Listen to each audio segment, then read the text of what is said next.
played a little Sunday night affair against the Philadelphia Eagles. Tony Romo, he says, I'll be back November 22nd against Miami. Okay, that's he broke his collarbone in that Week 2 win in Philly. Come back home.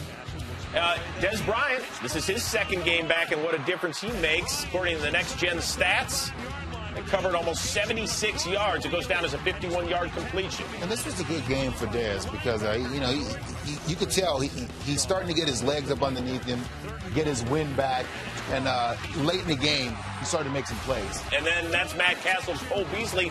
They hadn't even connected in the previous 2 games. That's an opening drive touchdown for Castle and the boys, 93 yards on it. Cole Beasley is their Edelman. DeMarco Murray, Week 2 against his old squad, 2 yards on 13 kicks. 2 yards?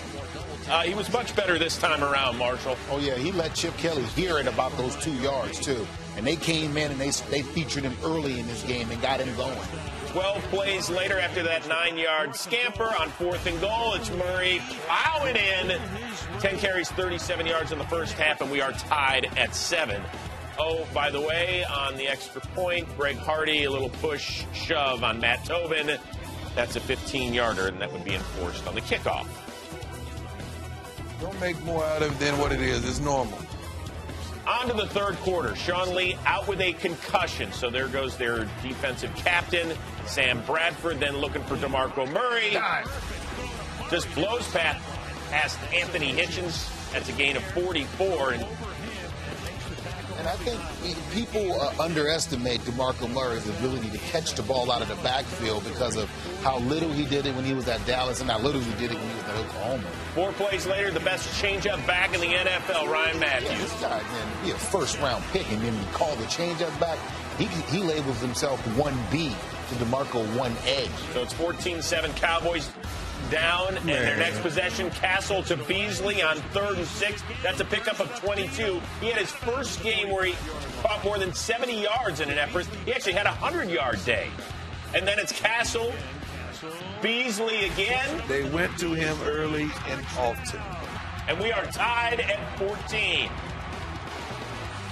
Tony Romo's like, please just get me healthy. We can win this division. And even Dez is handing out hugs. Then Bradford, 3rd and 2, pressured, dropped by Greg Hardy, who's all fired up. You hate me now. And then on to the 4th. Stop now. The Cowboys balling at 14-14 game. Castle. Oh, he threw another touchdown. This one goes to the Eagles and Jordan Hicks. Chris Wirtz, I told you it was coming. I told you it was coming. Wirtzy, of course, our 6'7" producer sitting in the control room and diehard Cowboys. Yeah, Wirtz. You're all we got. We were waiting for Matt Castle. Would he have one of those in him? Hey, Wirtz, he hit him right in the hands, too.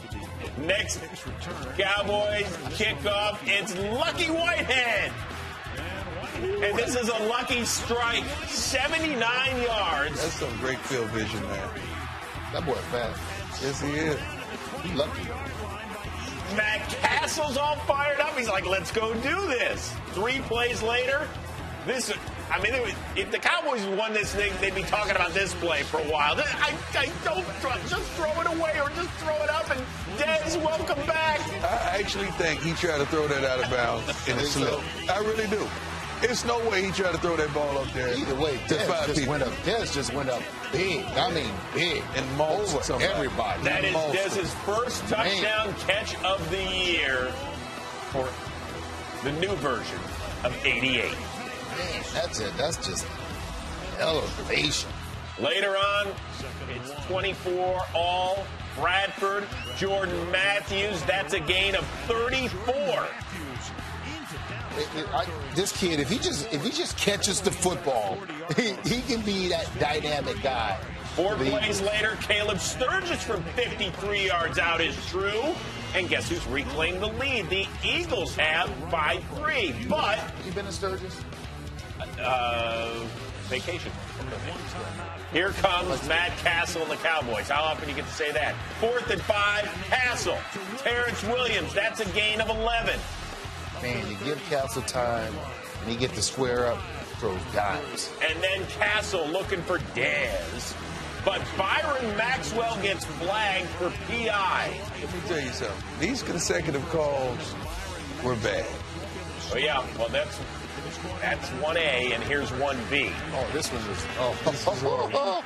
I don't care who wins. I just like good football. But these calls right here, and we have some of the best officiating pro sports. These two calls weren't that.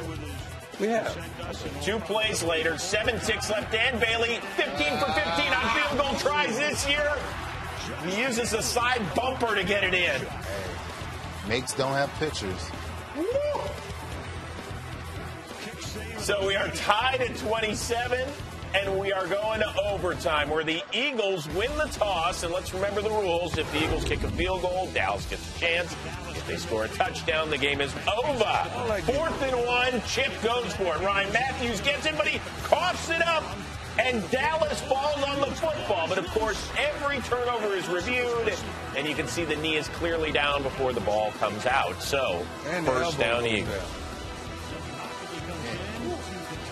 And then on your next play, Bradford. Watch him step up and deliver it to Matthews, and there's your game winner. It's the second time this year the Cowboys lose in overtime on a walk-off touchdown.